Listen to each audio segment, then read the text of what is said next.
Guarantee ಸರ್ಕಾರದಲ್ಲಿ ಮಧ್ಯವರ್ತಿಗಳ ಹಾವಳಿ. ಸಿದ್ದು ಸರ್ಕಾರದ ವಿರುದ್ಧ ಗುತ್ತಿಗೆದಾರರ ಬಾಂಬ್. ಗ್ಯಾರಂಟಿ ಸರ್ಕಾರದಲ್ಲಿ ಸದ್ಯಕ್ಕೆ ಮಧ್ಯವರ್ತಿಗಳ ಹಾವಳಿ ಶುರುವಾಗಿದ್ದಂತೆ ಸಿದ್ದು ಸರ್ಕಾರದ ವಿರುದ್ಧ ಗುತ್ತಿಗೆದಾರರು ಗಂಭೀರ ಆರೋಪವನ್ನು ಮಾಡಿದ್ದಾರೆ. ಕಮಿಷನ್ ಕಿಚ್ಚಿನ ಬಳಿಕ ಈಗ ಮಧ್ಯವರ್ತಿಗಳ ಕಾಟ. ಮಧ್ಯವರ್ತಿಗಳಿಗೆ ಸಚಿವರ ಕೃಪಾ ಕಟಾಕ್ಷ ಇದೆಯಾ? ಪ್ರತಿ ಇಲಾಖೆಗಳಲ್ಲಿ ಮಧ್ಯವರ್ತಿಗಳ ಹಾವಳಿ ಹೆಚ್ಚಾಗಿದೆ. ಗುತ್ತಿಗೆದಾರರ ಸಂಘದ ಅಧ್ಯಕ್ಷ ಮಂಜುನಾಥ್ ಅವರು ಈ ಒಂದು ಹೇಳಿಕೆಯನ್ನ ಕೊಟ್ಟಿದ್ದಾರೆ. ಮಧ್ಯವರ್ತಿಗಳ ಮೂಲಕ ಕೆಲ ಸಚಿವರು ವ್ಯವಹಾರ ಮಾಡ್ತಾ ಇದ್ದಾರೆ ಎಂಬ ಆರೋಪ ಮಾಡಿದ್ದಾರೆ. ಹೀಗಾಗಿ ಗುತ್ತಿಗೆದಾರರ ಮೇಲೆ ಮಧ್ಯವರ್ತಿಗಳು ದರ್ಪ ತೋರಿಸ್ತಾ ಇದ್ದಾರೆ. ಸಣ್ಣ ಮಧ್ಯಮ ವರ್ಗದ ಗುತ್ತಿಗೆದಾರರ ಸ್ಥಿತಿ ಹೀನಾಯವಾಗಿದೆ.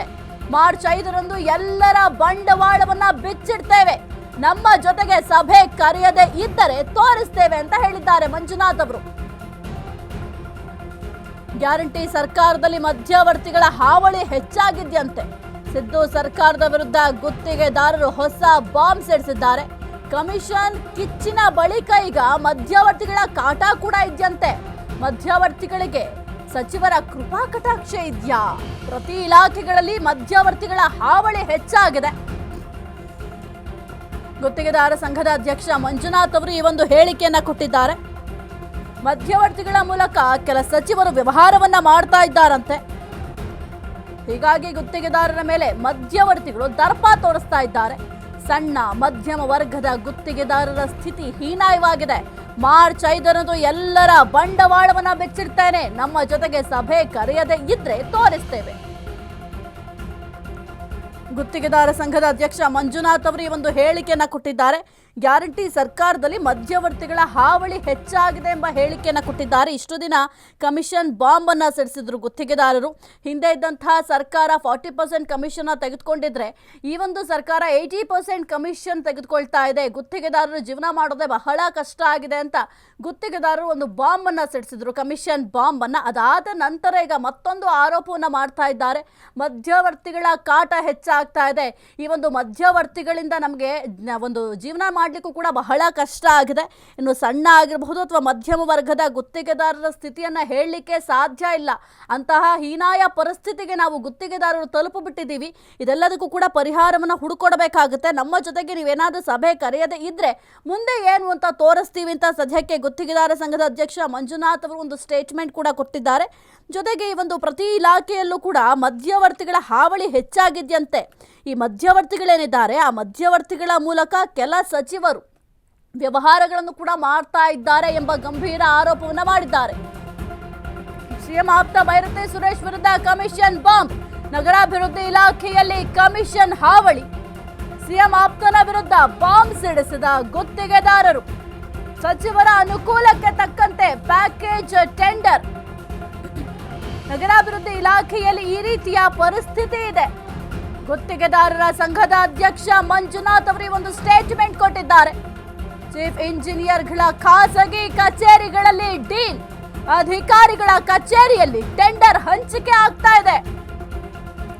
ಕೈ ಸರ್ಕಾರದಲ್ಲಿ ಪರ್ಸೆಂಟೇಜ್ ಜಾಸ್ತಿ ಆಗಿರೋದು ನಿಜ ಅಂತ ಹೇಳಿದ್ದಾರೆ. ಹಣ ಬಿಡುಗಡೆ ವಿಚಾರದಲ್ಲಿ ಪರ್ಸೆಂಟೇಜ್ ಹೆಚ್ಚಾಗಿದೆ. ಈ ಹಿಂದೆ ಕೆಂಪಣ್ಣ 40% ಕಮಿಷನ್ ಅಂತ ಹೇಳಿದ್ರು. ಸಹಾಯ ಮಾಡಬೇಕು ಅಂದ್ರೆ ದಯಮಾಡಿ ಇದನ್ನ ಕಡಿಮೆ ಮಾಡಿ. ಸಿದ್ದರಾಮಯ್ಯ ಅವರೇ, ನಮ್ಮನ್ನು ಕೆಣಕಲು ಹೋಗಬೇಡಿ.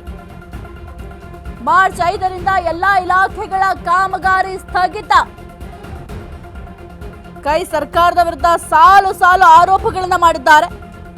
ಸಿಎಂ ಆಪ್ತ ಭೈರತಿ ಸುರೇಶ್ ಅವರ ವಿರುದ್ಧವಾಗಿ ಒಂದು ಕಮಿಷನ್ ಆರೋಪವನ್ನ ಮಾಡಿದ್ದಾರೆ. ನಗರಾಭಿವೃದ್ಧಿ ಇಲಾಖೆಯಲ್ಲಿ ಕಮಿಷನ್ ಹಾವಳಿ ಹೆಚ್ಚಾಗಿದೆ.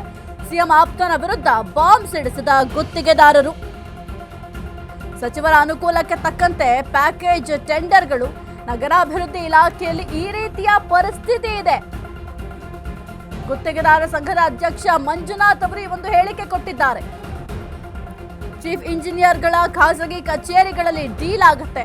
ಅಧಿಕಾರಿಗಳ ಕಚೇರಿಯಲ್ಲಿ ಟೆಂಡರ್ ಹಂಚಿಕೆ ಆಗ್ತಾ ಇದೆ. ಕೈ ಸರ್ಕಾರದಲ್ಲಿ ಪರ್ಸೆಂಟೇಜ್ ಜಾಸ್ತಿ ಆಗಿರೋದು ನಿಜ ಎಂಬ ಆರೋಪವನ್ನ ಮಾಡಿದ್ದಾರೆ. ಹಣ ಬಿಡುಗಡೆ ವಿಚಾರಕ್ಕೆ ಸಂಬಂಧಪಟ್ಟಂತೆ ಹಿಂದೆ ಇದ್ದಂತಹ ಸರ್ಕಾರದ ವಿರುದ್ಧವಾಗಿ 40% ಆರೋಪವನ್ನ ಮಾಡಲಾಗಿತ್ತು. ಆದ್ರೆ ಈಗಿರುವಂತಹ ಸರ್ಕಾರ ಹೆಚ್ಚಿನ ಪ್ರಮಾಣದಲ್ಲಿ ಪರ್ಸೆಂಟೇಜ್ ಪಡ್ಕೊಳ್ತಾ ಇದೆ ಅಂತ ಮಂಜುನಾಥ್ ಅವರು ಆರೋಪವನ್ನ ಮಾಡಿದ್ದಾರೆ. ಹಾಗಾದ್ರೆ ಏನ್ ಮಾಡಿದ್ದಾರೆ ನೋಡೋಣ. ಗೋಸ್ಕರ ನಾವು ನ್ಯಾಯ ಕೊಡ್ಲೇಬೇಕು. ನಾವು ನಮ್ಮ ಸರ್ಕಾರ ಇವರು ಅಂತಂದೇಳಿ ನಾವು ಹೋದ್ರೆ ನಮ್ಗೆ ಆಗೋದಿಲ್ಲ. ಅದಕ್ಕೆ ನಾವೇನ್ ಮಾಡ್ತಿದೀವಿ, 5/3/26 ನಾವು ಗುರುವಾರ ನೆಕ್ಸ್ಟ್ ಮಾರ್ಚ್ 25ನೇ ತಾರೀಕಲ್ಲಿ ನಾವು ಒಂದು ಬೃಹತ್ ಸುಮಾರು 15ರಿಂದ 20,000 ಜನ ಸೇರಿಸಿ ನಾವು ಸ್ಟ್ರೈಕ್ ಮಾಡ್ಲಿಕ್ಕೆ ಕೆಲಸ ನಿಲ್ಲಿಸ್ಬಿಟ್ಟು ಒಂದು ವಾರ ಕೆಲಸ ನಿಲ್ಲಿಸೋದಿಕ್ಕೆ. ಇದಕ್ಕೇನ್ ಗೊತ್ತಾ, ಅದಕ್ಕಾಗಲೇ ನಾವು ಪೂರ್ವಭಾವಿಯಾಗಿ ದೊಡ್ಡ ದೊಡ್ಡ ಕಾಂಟ್ರಾಕ್ಟರ್ಗಳನ್ನ ಕನ್ಸಲ್ಟ್ ಮಾಡಿದೀವಿ. ಅವರು ಸಹ ನಮ್ಗೆ ಸಪೋರ್ಟ್ ಮಾಡ್ತೀವಿ, ಕೆಲಸ ನಿಲ್ಲಿಸ್ತೀವಿ ಅಂತಂದೇಳಿ. ನಮ್ಮ ಸಣ್ಣರಿಗೆ ಸಣ್ಣ ಮಟ್ಟದ ಸಮಸ್ಯೆ, ದೊಡ್ಡವರಿಗೆ ದೊಡ್ಡ ಮಟ್ಟದ ಸಮಸ್ಯೆ. ಸೊ ಈ ತರ ಇರೋದ್ರಿಂದ ನಾವು ಈ 1 ತಿಂಗಳ ಗ್ಯಾಪ್ ಅಲ್ಲಿ ನಾವೆಲ್ಲ ಕಾರ್ಯಕಾರಿ ಸಮಿತಿಯವರು 31 ಜಿಲ್ಲೆಗೆ ಹೋಗ್ಬಿಟ್ಟು ಸಣ್ಣ ಕಾಂಟ್ರಾಕ್ಟರ್ಗಳಿಗೆ, ಮಧ್ಯಮ ವರ್ಗದ ಕಾಂಟ್ರಾಕ್ಟರ್ಗಳಿಗೆ ನಾವು ಇದೀವಪ್ಪ, ನೀವು ಧೈರ್ಯ ಕೇಳಬೇಡ್ರಿ, ನಾವು ಹೋರಾಟ ಮಾಡ್ತೀವಿ ಅಂತ ಹೇಳಿ ಅವ್ರಿಗೆ ಸಾಲ ಹೇಳಿ, ಆಮೇಲೆ 5ನೇ ತಾರೀಕಿಗೆ ನೆಕ್ಸ್ಟ್ ಮಂತ್ ಮಾರ್ಚ್ 5ನೇ ತಾರೀಕಿಗೆ ನಾವು ಸ್ಟ್ರೈಕ್ ಮಾಡೋಣ ಲೆಟರ್ಗಳೆಲ್ಲ ಕೊಟ್ಟಿದೀವಿ. ಆಮೇಲೆ ಇನ್ ದಿ ಮೀನ್ ಟೈಮ್ ನಾವು ಇನ್ನೂ ನಿಮ್ಗೆ ಹೇಳ್ಬೇಕು ಅಂದ್ರೆ, ನಾವು ಈ ಒಂದು ನಮ್ಮ ಹೈಕಮಾಂಡ್ ಇದಕ್ಕೆ ರಾಹುಲ್ ಗಾಂಧಿ ಅವ್ರಿಗೆ ಒಂದು ಲೆಟರ್ ರೆಡಿ ಮಾಡಿ ಇಟ್ಕೊಂಡಿದ್ದೀವಿ.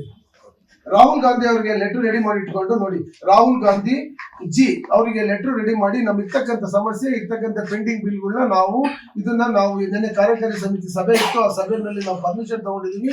ರಾಹುಲ್ ಗಾಂಧಿ ಕೊಡಿ ಅಂತಂದೇಳಿ ಸಭೆ ಒಕ್ಕೂರ್ಲಿಂದ ಹೇಳ್ತು. ಆಮೇಲೆ ಹಿರಿಯರಾದಂತ ಮಾನ್ಯ ಮಲ್ಲಿಕಾರ್ಜುನ್ ಖರ್ಗೆ ಸಾಹೇಬ್ರಿಗೂ ಸಹ ನಾವು ಒಂದು ಲೆಟರ್ ಇಟ್ಕೊಂಡಿದೀವಿ. ಅವರು ಸಾಹೇಬ್ರು ಇಲ್ಲಿ ಬೆಂಗಳೂರಿಗೆ ಬಂದಾಗ ನಮ್ಮ ಗೌರವಾಧ್ಯಕ್ಷರು ಗುಲ್ಬರ್ಗರಾಗಿರೋದ್ರಿಂದ ಶೇಖ್ ಜಿ ಅವರು ಅಪಾಯಿಂಟ್ಮೆಂಟ್ ತಗೊಂಡಿದ್ದಾರೆ. ನೆಕ್ಸ್ಟ್ ವೀಕ್ ಅಲ್ಲಿ ನಾವು ಮಲ್ಲಿಕಾರ್ಜುನ್ ಖರ್ಗೆ ಸಾಹೇಬ್ರಿಗೆ ಭೇಟಿ ಮಾಡುವಂತ ಕೆಲಸ ಮಾಡ್ತೀವಿ. ಅದಕ್ಕಿಂತ ಮುಖ್ಯವಾಗಿ ನಾವೇನಾಗುತ್ತೆ 5/3 ನಾವು ಏನಾದ್ರು ಇದಾಗ್ಲಿಲ್ಲ ಅಂದ್ರೆ ನಾವು ಡೈರೆಕ್ಟ್ ಆಗಿ ನಾವು ಗವರ್ನರ್ಗೆ ಅವ್ರಿಗೂ ಸಹ ಇವತ್ತು ಅಪಾಯಿಂಟ್ಮೆಂಟ್ ತಗೊಳೋದಕ್ಕೆ ನಮ್ಮ ಕಾರ್ಯಾಧ್ಯಕ್ಷರು ದಿನೇಶ್ ಅವರಿಗೆ ನಾವು ವಹಿಸಿದೀವಿ.